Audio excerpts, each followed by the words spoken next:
The midwife's eyes widened as she held the bundle in her arms. "He's alive! I saved the boy's life!" Everyone cheered, and many had tears of joy in their eyes. They were hugging one another triumphantly.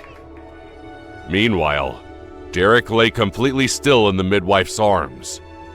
He looked at everything and everyone in the room, trying to assess the situation and how bad it could potentially get for him.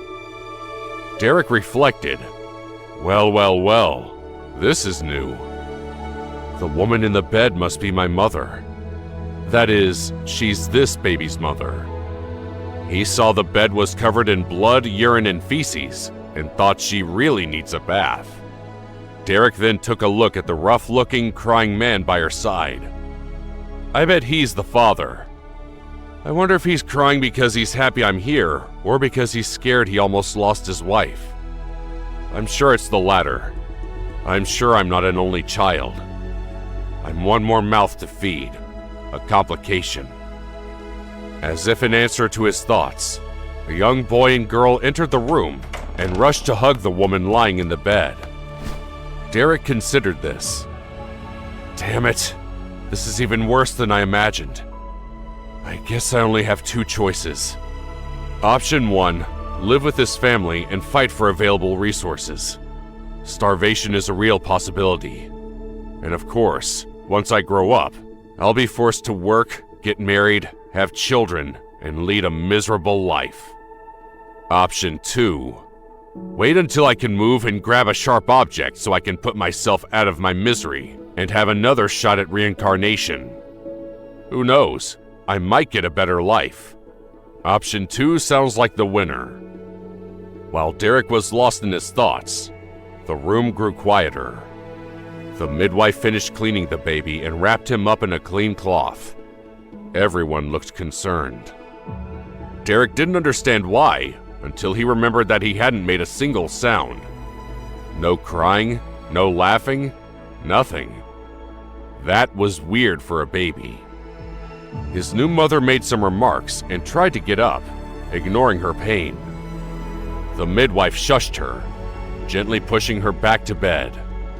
She pointed to Derek, removed the cloth covering him, and gave him a soft spank to make him cry. Derek grunted in indignation.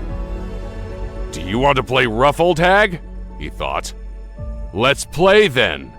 You just activated my trap card. Twin flood incoming. Derek made a little sound and relieved both his bowels and bladder onto the midwife. The poop landed all over her feet while the urine covered her face and chest. Derek giggled loudly. The midwife was not amused. She said something while handing the baby to another woman to clean him. Derek couldn't stop giggling. He was proud of his work. After washing her face with warm water and a cloth, the midwife moved her left index finger and drew a circle in the air, striking it through in the middle from right to left. Then the midwife pronounced a single word. Enkidu. Black light appeared on her fingertip. She pointed it over her wet dress and her shoes, making the feces and urine disappear along with their smell. Derek was shocked, his mouth agape in surprise. He saw his work disappear and turn into dust. It was like watching those time-lapse videos in which a seed transformed into a flower in a matter of seconds. He thought to himself, ecstatic, Merlin's beard! She's not just a midwife. She's also a real magician. I can't believe I'm seeing one in the flesh. Perhaps I was wrong, and this could be the best of my 3 lives. Derek has never been so happy. Not only because this world had magic, but also because, when he heard the word Enkidu, he felt something click inside of him. He could feel something taking root deep in his soul. Now he was ingrained in the very fabric of his new reality. He repeated the word obsessively inside his head and tried to recall every detail of the circular motion she made with her finger. The midwife approached the mother and said some words while putting her hands above her intimate parts. It was obvious the old woman was going to heal her. He happily thought, "Is she going to do more magic? Show me, please!" The midwife spread her fingers wide and moved both arms in a circular motion, first up over her head. Then she opened her arms as much as she could before joining her hands, palm against backhand, at her navel's height. The midwife cried out, "Venire lacat!" Despite being all wrapped up, Derek attempted to mimic all of the midwife's movements, step by step, memorizing every single detail, no matter how small. A sphere of light covered Derek's mother's lower body, and she quickly recovered her health. Her pale skin became pink again, and all the traces of pain and exhaustion disappeared from her face. Derek could feel another click inside of him. First, there had been the dark magic, but now he could feel a connection to light magic by simply hearing the power word. He could not stop grinning. Derek thought, if, and this is a big if, I have enough magical talent, I wouldn't have to live a life of misery. I can become a magician and live it up for the first time in my life. No shackles, no responsibilities. But it's better not to get my hopes up too much. With my luck, I'll end up completely untalented or... His train of thought was abruptly interrupted when he was handed over to his mother. She looked at him with concern while saying something to the midwife. Derek was sure she was worried about him, although he couldn't understand what she was saying. After his mother finished speaking, the mood in the room changed and everyone appeared gloomy. Derek was afraid he was responsible for this change. Eager to stay here and try to become a magician, he decided to play the part of a bouncing baby boy. He did his best baby impression. He giggled, smiled, and made cute sounds. Later, the midwife, who went by Nana, felt a little hurt by Alina's obvious doubt in her abilities. But it wasn't the first time she dealt with an anxious mother. She'd known Alina since she was a child and had delivered all of her babies. This had been one of the most difficult deliveries of her career. The labor had lasted for hours, and she'd been forced to cast healing spells multiple times to stop the bleeding. When she could finally see the baby's head, she'd known something was wrong. Alina was fighting with all of her strength, but the baby was limp. So Nana had used her hands to pull out the baby as fast as she could, only to discover that he had been strangled by his own umbilical cord. After cutting and removing the umbilical cord, Nana had tried all of her best spells, but nothing had worked. For a terrible long minute, Nana had believed the child was dead.